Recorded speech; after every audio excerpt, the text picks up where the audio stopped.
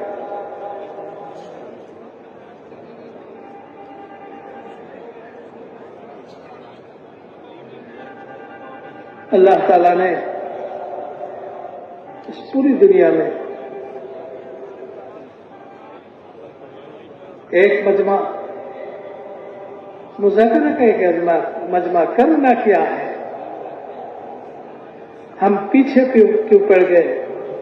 اس کو مذاکرہ کرنے کے لیے صرف یہی ایک مجمع ہے.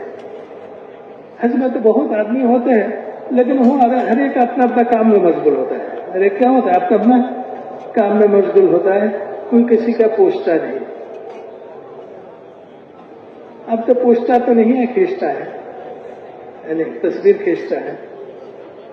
بیوی شوہر کے، شوہر بیوی کے، معلم جو ہوتے ہیں وہ اپنے ساتھ سب کے تصویر کھینچتا ہے. لیکن حج تو پوچھنے کا تھا.